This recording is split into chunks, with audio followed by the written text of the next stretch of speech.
ഈ ക്ഷേത്രാങ്കണത്തിൽ ഏറ്റവും ഊർജ്ജസ്വലതയോടുകൂടി ഒത്തുചേർന്നിട്ടുള്ള ഒരു ജനതയുടെ മുമ്പിൽ സാംസ്കാരികതയുടെ പുതിയ പാഠങ്ങൾ പറഞ്ഞു കൊടുക്കുന്നതിന് വേണ്ടി ഈ വർത്തമാനകാലത്തിൻ്റെ പെരുങ്കളിയാട്ടത്തെ വേദിയായി ഒരുക്കി തീർത്തുകൊണ്ട് ഇതിൻ്റെ സംഘാടകർ കയ്യും മെയ്യും മറന്നുകൊണ്ട് മുന്നോട്ടേക്ക് കടന്നു വന്നിട്ടുള്ള രാവുകളും പകലുകളുമാണ് കടന്നുപോയിട്ടുള്ളത്. ഒരു വ്യാഴവട്ടക്കാലത്തിന് ശേഷം നടക്കുന്ന ഈ പെരുങ്കളിയാട്ടം, കാവുകൾക്കകത്ത് രണ്ട് രീതിയിലുള്ള ആഘോഷങ്ങളുണ്ട്. ഒന്ന് കളിയാട്ടങ്ങളും മറ്റൊന്ന് പെരുങ്കളിയാട്ടങ്ങൾ. പെരുങ്കളിയാട്ടങ്ങൾ ഒരു വ്യാഴവട്ടക്കാലത്തിന് ശേഷം മാത്രം നടന്നുകൊണ്ടിരിക്കുന്നതിനെയാണ് പെരുങ്കളിയാട്ടങ്ങൾ എന്ന് നമ്മൾ പറയുക. 12 വർഷങ്ങൾക്ക് ശേഷം നടക്കുന്ന ഈ പെരുങ്കളിയാട്ടം ഈ മുച്ചിലോട്ട് ഭഗവതിയുടെ ഈ സന്നിധിയിൽ വെച്ച് കളിയാട്ടക്കാവുകളിൽ നിറഞ്ഞാടുമ്പോൾ അതിനകത്ത് എനിക്ക് ഇവിടെ ഒത്തുചേർന്നിട്ടുള്ള ആളുകളെ ഓർമ്മിപ്പിക്കാനുള്ള വളരെ പ്രധാനപ്പെട്ട ഒരു കാര്യം എന്ന് പറയുന്നത്, നമ്മൾ എങ്ങനെയാണ് കാവുകൾ ഉണ്ടായത് എന്നുള്ളതും കാവുകൾക്കകത്ത് എങ്ങനെയാണ് കളിയാട്ടങ്ങൾ സംഘടിപ്പിക്കപ്പെട്ടിട്ടുള്ളതും എന്നുള്ളതിനെ കുറിച്ച് നമുക്ക് നല്ല ധാരണയുണ്ടാവണം. കാവുകൾ എന്ന് പറയുന്നത് ഒരു കാലത്തെ നമ്മുടെ ജാത്യാചാരത്തിന്റെ പ്രതിരോധത്തിന്റെ രൂപമാണ് കാവുകൾ എന്നുള്ളത് നമുക്ക് ഓർത്തു വെക്കാൻ വേണ്ടി സാധിക്കേണ്ടതായിട്ടുണ്ട്. ആരാധനയും ദൈവവുമൊക്കെ വരേണ്യവർഗത്തിന്റെ ക്ഷേത്ര മതിൽക്കെട്ടുകൾക്കകത്ത് കെട്ടിപ്പൂട്ടി നടമാടിയിട്ടുള്ളൊരു കാലഘട്ടത്തിനകത്ത് പാവപ്പെട്ടവന്റെയും സാധാരണക്കാരന്റെയും അധസ്ഥിതന്റെയും ദൈവമായി നിറഞ്ഞു നിന്നിട്ടുള്ള എല്ലാ ദൈവങ്ങളും കാവുകൾക്കകത്താണ് ഉണ്ടായിട്ടുള്ളത് എന്ന് നമുക്ക് മനസ്സിലാക്കാൻ വേണ്ടി കഴിയണം. എങ്ങനെയാണ് കാവ് എന്ന പേരുണ്ടായത് എന്ന് ചോദിച്ചാൽ, കാവ് എന്ന് പറഞ്ഞാൽ കാട് എന്നാണ് അർത്ഥം. പാവപ്പെട്ടവൻ പണി ചെയ്തു വന്ന് അവന്റെ കയ്യിലുള്ള അവൻ കഴിക്കുന്ന ആഹാരങ്ങൾ അവൻ തന്റെ ദൈവത്തിന് നൈവേദ്യമായി അർപ്പിച്ചുകൊണ്ട് ഒരു വലിയ മരത്തിന്റെയോ കാടിന്റെയോ കീഴിൽ വെച്ചുകൊണ്ട് അവൻ നടത്തിയിട്ടുള്ള പ്രാകൃതമായിട്ടുള്ള ആരാധനയാണ് കാവുകൾ എന്നുള്ള രീതിയിൽ പിന്നീട് വന്നു ചേർന്നിട്ടുള്ളത് എന്നുള്ളത് നമുക്ക് തിരിച്ചറിയാൻ വേണ്ടി കഴിയണം.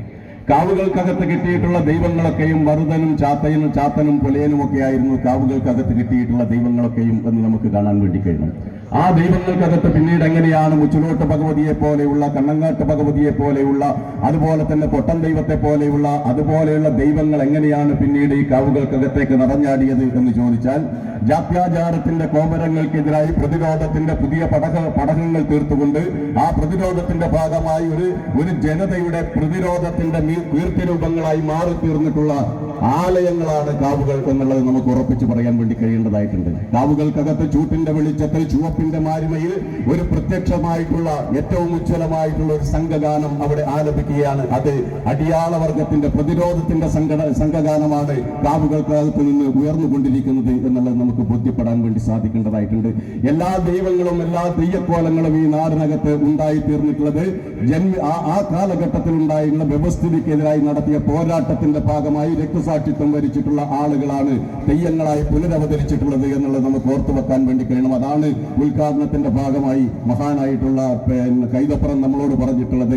ഈ പറയുന്ന മുച്ചിലോട്ടമ്മ എന്ന് പറയുന്നത് ദൈവമായി മാറിയിട്ടുള്ളത് ആ കാലഘട്ടത്തിലെ ജന്മിത്വത്തിനെതിരായി സ്ത്രീ പഠിക്കരുത് എന്ന് പറയുന്ന സ്ത്രീ വിമോചന പോരാട്ടത്തിന്റെ പോരാളിയാണ് മുച്ചിലോട്ട് ഭഗവതി എന്നുള്ളത് പുതിയ കാലത്തിന്റെ പെരുങ്കളിയാട്ടങ്ങൾ അടയാളപ്പെടുത്തേണ്ടതാണ് എന്നുള്ളത് ഞാൻ നിരന്തരമായി ഓർമ്മപ്പെടുത്തിക്കൊണ്ടിരിക്കുകയാണ്. പെരിഞ്ചല്ലൂർ എന്ന് പറയുന്ന ദേശം നമുക്ക് തൊട്ടടുത്താണ്. തളിപ്പറമ്പിനെയാണ് ചരിത്രത്തിൽ പെരിഞ്ചല്ലൂർ എന്ന് പറഞ്ഞിട്ടുള്ളത്. പെരിഞ്ചല്ലൂർ എന്ന് പറയുന്ന ദേശത്തിനകത്ത് നിന്നാണ് അവിടെ ഉണ്ടായിട്ടുള്ള ആദ്യ തറവാട്ടിനകത്താണ് മുച്ചിലോട്ട് ഭഗവതി എന്ന് പറയുന്ന ആ അമ്മ രൂപീകൃതയാവാൻ സാധ്യതയുള്ള ഒരു സ്ത്രീ ഉണ്ടായിട്ടുള്ളത്. അവിടെ വെച്ച് നടന്നിട്ടുള്ള തർക്കത്തിന്റെ ഭാഗമായി അവിടെ വെച്ച് നടന്നിട്ടുള്ള തർക്കങ്ങളിൽ മഹാപണ്ഡിതന്മാരെ പരാജയപ്പെടുത്തിയപ്പോൾ കുൽസിതമായിട്ടുള്ള ചോദ്യങ്ങളിലൂടെ ഏറ്റവും വലിയ വേദനയും ഏറ്റവും വലിയ രസവും ഏതാണ് എന്ന് ചോദിച്ചപ്പോൾ കന്യകയായ ഒരു പെൺകുട്ടിക്ക് പറയാൻ വേണ്ടി സാധിക്കില്ല എന്ന തിരിച്ചറിവിന്റെ ഭാഗമായി ചോദിച്ചപ്പോ അറിവിന്റെ അക്ഷരങ്ങൾക്കകത്ത് നിന്നുകൊണ്ട് ആ പെൺകുട്ടി അതിന് മറുപടി കൊടുക്കുന്നു. അതേ കുസൃതിയോട് കൂടിയിട്ട് ആ കുസൃതിയിൽ അവൾ പറഞ്ഞ മറുപടി ഏറ്റവും വലിയ വേദന പ്രസവ വേദനയാണ് എന്നുള്ളതും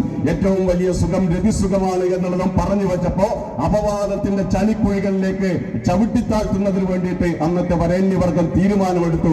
സ്വന്തം ജാതിയിൽ ജനിച്ചു വീണ പെൺകുട്ടിയായിട്ട് പോലും സ്ത്രീ എന്നുള്ളതിന്റെ പേരിൽ അപമാനിക്കപ്പെട്ട ആ സ്ത്രീ അവിടെ നിന്ന് പിന്നീട് നടന്നുപോയി. അങ്ങനെയാണ് കരിവള്ളൂരിലേക്ക് എത്തിച്ചേർന്നതും ജയരമംഗലത്തമ്മയെ തൊഴുതുകൊണ്ട് കരിവള്ളൂരിനകത്തേക്ക് എത്തി ആത്മാഹുതി ചെയ്യാൻ വേണ്ടി തീരുമാനിച്ചപ്പോ മുച്ചിലോട്ട് പടനായരുടെ കയ്യിൽ നിന്ന് എണ്ണയും വാങ്ങി ആത്മാഹുതിയായി ആ സ്ത്രീ ഈ ചരിത്രത്തിനകത്ത് തെയ്യക്കോലമായി മാറുന്നത് പുതിയ കാലത്തിന്റെ ചരിത്രമാണ്. അങ്ങനെ തെയ്യക്കോലമായി മാറിയിട്ടുള്ള ഒട്ടനവധിയായിട്ടുള്ള കാവുകളിലെ ചരിത്രം എടുത്ത് പരിശോധിച്ച് നോക്കിയാൽ കേരളം എന്ന് പറയുന്ന നാടിന്റെ ഇന്നലകളുടെ ചരിത്രം നമുക്ക് തിരിച്ചറിയാൻ വേണ്ടി കഴിയും. ആ ഇന്നലകളുടെ ചരിത്രത്തിനകത്ത് നമ്മൾ മനസ്സിലാക്കിയിട്ടുള്ള ഒരുപാട് കഥകളുടെ ചരിത്രങ്ങളുടെ പിന്നാമ്പുറങ്ങൾക്കകത്തേക്ക് പോയാൽ അവിടെ വെച്ച് നമുക്ക് തിരിച്ചറിയാൻ വേണ്ടി കഴിയും. അപമാനിക്കപ്പെട്ട് ചടിയിലേക്ക് ചവിട്ടിത്താഴ്ത്തപ്പെട്ടവന്റെ ഉയർത്തെഴുന്നേൽപ്പിന്റെ രൂപമാണ് തെയ്യക്കോലങ്ങളും കാവുകളും എന്നുള്ള ചരിത്രങ്ങൾ നമുക്ക് മനസ്സിലാക്കാൻ വേണ്ടി കഴിയും. പുതിയ കാലത്തിനകത്ത് പുതിയ സാംസ്കാരിക ജീർണതകൾക്കകത്ത് കാവുകൾ ക്ഷേത്രങ്ങളായി മാറിത്തീരുന്ന ഒരു പുതിയ സുപ്രഭാതത്തിനകത്ത് നമുക്ക് മനസ്സിലാക്കാൻ വേണ്ടി കഴിയണം. ക്ഷേത്രങ്ങൾക്കകത്ത് ഒരു കാരണവശാലും നമുക്ക് കാവുകളിലെ തെയ്യക്കോലങ്ങളെ പ്രതിഷ്ഠിക്കാൻ വേണ്ടി കഴിയില്ല. കാരണം അത് ആചാരങ്ങളുടെയും അനുഷ്ഠാനങ്ങളുടെയും വകയായി നടക്കുന്ന ഒരു വലിയ പൂർത്തീകരണമാണ് എന്ന് നമുക്ക് കാണാൻ വേണ്ടി കഴിയണം. എന്താണ് ക്ഷേത്രങ്ങളും കാവുകളും തമ്മിലുള്ള വ്യത്യാസം എന്ന് ചോദിച്ചാൽ ക്ഷേത്രങ്ങൾക്കകത്ത് നിത്യാരാധനയുണ്ട് എന്ന് നമുക്ക് കാണാൻ വേണ്ടി കഴിയണം. കാവുകൾക്കകത്ത് നിത്യാരാധനയില്ല. കാവുകൾക്കകത്ത് അതാത് സമയങ്ങളിൽ മാത്രമാണ് കളിയാട്ടങ്ങൾ അല്ലെങ്കിൽ ആഘോഷങ്ങൾ നടക്കാറുള്ളത്. ആ ആഘോഷങ്ങൾ നടക്കുന്നതിന് മുമ്പ് ഓരോ തെയ്യക്കോലം ഇറങ്ങുന്നതിന് മുമ്പും അതിന് തൊട്ടു മുമ്പായി അതിന്റെ തോറ്റം എന്നുള്ള രീതിയിൽ അതിന്റെ വെള്ളാട്ടം എന്നുള്ള രീതിയിൽ ആ തെയ്യം കിട്ടുന്ന കനലാടികൾ നടത്തുന്ന ഒരു പ്രകടനമുണ്ട്. അതാണ് തെയ്യത്തോറ്റവും അതുപോലെ തന്നെ വെള്ളാട്ടവും എന്ന് നമുക്ക് തിരിച്ചറിയാൻ വേണ്ടി കഴിയണം. അവിടെ നിന്ന് തെയ്യത്തോറ്റവും വെള്ളാട്ടവുമാണ് പിന്നീട് തെയ്യക്കരുവായി മാറിത്തീരുന്നത് എന്നുള്ളത് നമുക്ക് മനസ്സിലാക്കാൻ വേണ്ടി കഴിയണം. എല്ലാ തെയ്യക്കോലങ്ങളെയും മലയിൽ നിന്ന് മലയിറക്കി കൊണ്ടുവന്നിട്ടാണ് ഈ പറയുന്ന എല്ലാ കാവുകൾക്കകത്തും അതിന്റെ ദൈവ ചൈതന്യം ഉണ്ടാക്കുന്നത്. അതുകൊണ്ടാണ് ഈ പറയുന്ന രീതിയിൽ നിത്യമായിട്ടുള്ള പൂജ കാവുകൾക്കകത്ത് ഇല്ലാതിരിക്കുന്നത് എന്നുള്ളത്. ഇത് ഞാൻ പറയുന്നതല്ല, ഇത് ആചാര അനുഷ്ഠാനങ്ങളുടെ ഭാഗമായി കാലങ്ങളായി എഴുതി വച്ചിട്ടുള്ള ചരിത്രത്തെ, ആ ആചാരത്തെ, ആ അനുഷ്ഠാനത്തെ ആരാണ് മാറ്റി തീർക്കുന്നത് എന്നുള്ള ചോദ്യം പുതിയ കാലത്ത് ഇതുപോലെയുള്ള സാംസ്കാരികമായിട്ടുള്ള ഇത്തരം ഉന്നതമായിട്ടുള്ള വേദികൾക്കകത്ത് നമുക്ക് സംവദിക്കാൻ വേണ്ടി കഴിയണം, നമുക്ക് ചർച്ച ചെയ്യാൻ വേണ്ടി കഴിയണം. അതുകൊണ്ട് പ്രിയപ്പെട്ടവരെ, ഈ പെരുങ്കളിയാട്ടത്തിന്റെ ഭാഗമായി അതിയുടെ മുച്ചിലോട്ട് ഭഗവതി ക്ഷേത്ര കാവിനകത്ത് എത്തിച്ചേർന്നിട്ടുള്ള മുഴുവൻ ഭക്തജനങ്ങളും ഓർത്തുവെക്കേണ്ട ഒരു പുതിയ കാലമുണ്ട്, ഒരു പുതിയ പാഠമുണ്ട്. ആ പാഠം എന്ന് പറയുന്നത് ഇന്നലകളിൽ നമ്മുടെ സ്വാതന്ത്ര്യത്തിന് വേണ്ടി പോരടിച്ച് മരിച്ചു വീണിട്ടുള്ള ഓരോ പോരാളികളുമാണ് നമ്മുടെ മുമ്പിൽ തെയ്യക്കോലങ്ങളായി വന്നു നിറഞ്ഞു നിൽക്കുന്നത്.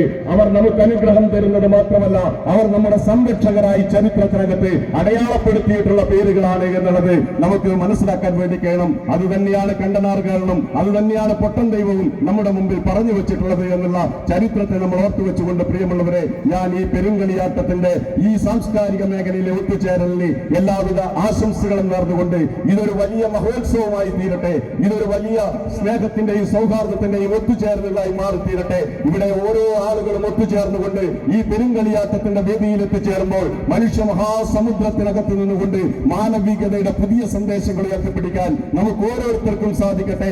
അതായിരിക്കട്ടെ ആഘോഷങ്ങൾ, അതായിരിക്കട്ടെ കളിയാട്ടങ്ങൾ, അതായിരിക്കട്ടെ പെരുങ്കളിയാട്ടങ്ങൾ എന്ന് മാത്രം പറഞ്ഞുകൊണ്ട് നിർത്തുന്നു. അഭിവാദ്യം.